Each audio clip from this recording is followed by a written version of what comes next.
You can live a full life and still feel entirely empty. Not because something is missing from the outside, not because you lack the house, the job, or the people, but because something inside you has been ignored for too long. This isn't a video to fix you. It isn't a guide.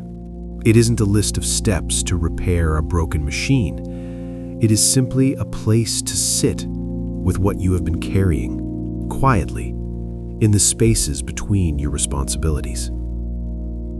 If you have been moving through your days on autopilot, if you have felt a bone-deep tiredness that sleep doesn't seem to touch, stay here for a moment. We spend so much energy trying to outrun the silence, terrified of what we might hear if the music stops. But the noise isn't protecting you. It's only delaying the inevitable meeting between who you are and who you've been pretending to be. Linger here. Let the sentences breathe. There is nowhere else you need to be. The world will wait. You don't feel broken. Not really. You just feel worn down by the sheer effort of pretending that everything is fine. You show up, you answer the emails, you smile at the right times, and you offer the expected words. You function with a precision that masks the hollow ache in your chest, and somehow, despite doing everything right, it still feels like you're falling behind in a race that nobody ever explained the rules of. It's a quiet exhaustion. It's the fatigue of identity, the weight of the mask you've worn for so long that you've forgotten it can be taken off. You've become an expert at avoidance, turning the volume up on the world so you don't have to listen to the whispers of your own discontent. You call it being busy. You call it ambition. You call it getting through the week. But beneath the labels, there is a numbness that has settled into your skin like a cold fog. You aren't failing. You are simply performing a version of yourself that was designed to please others, to meet expectations, and to survive environments that never asked who you actually were. You have become a stranger to your own reflection, not out of malice, but out of a desperate necessity. You are carrying a weight you weren't meant to bear alone, yet you've convinced yourself that to put it down would be the ultimate defeat. You are tired of being the person everyone else needs you to be. The truth is often simpler than the stories we tell ourselves when the house is dark. You're not lazy. You are genuinely exhausted from carrying expectations that were never yours to begin with. You aren't unmotivated. You're simply tired of running toward goals that don't feed your soul. You're not lost. You are standing in the uncomfortable, fertile space between who you used to be and who you can no longer pretend to be. That space feels terrifying because there are no instructions for becoming yourself. There is no map for the territory of the heart.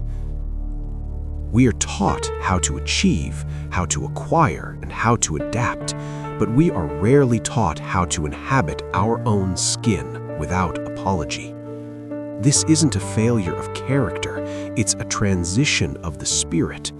What you've been calling falling apart is actually the beginning of a shedding.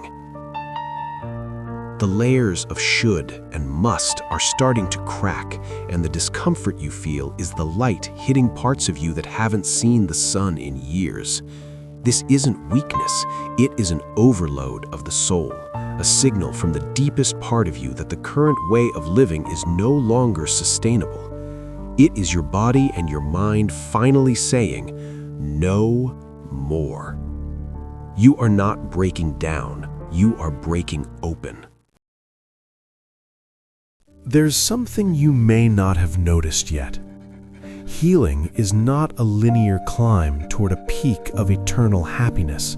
It is not a project to be finished or a box to be checked.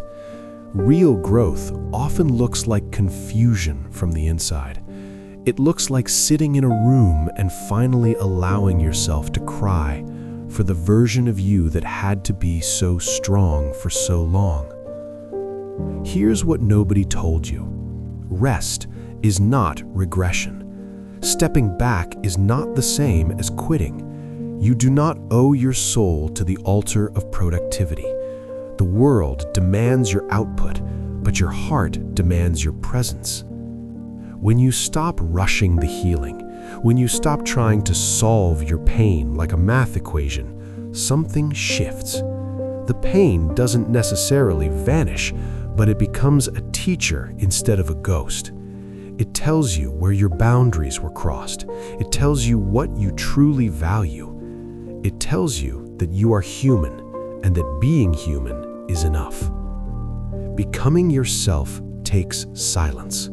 It takes the willingness to be bored, to be sad, and to be uncertain without reaching for a distraction.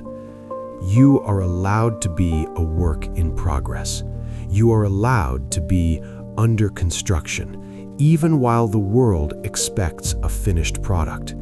You don't have to be healed to be worthy of your own kindness. You are not behind. There is no clock for the soul, and you are exactly where you need to be to hear what comes next. You are rebuilding quietly, in the dark, in the moments where nobody claps and nobody is watching.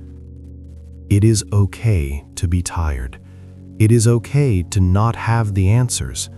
You are learning how to live without abandoning yourself, and that is the most difficult work you will ever do. It is the work of returning home to the person you were before the world told you who you were supposed to be. As you leave this space, do not feel the need to rush back into the noise. Carry this quietness with you. Be gentle with the version of you that survived what nobody else saw. Be patient with the version of you that is still learning how to speak. You are not broken. You are not a problem to be solved. You are simply coming back to life, one breath at a time. Stay in the void as long as you need. It is not as empty as it seems. It is where you find the parts of yourself you left behind. Be gentle. Echo void. For the ones who think deeply.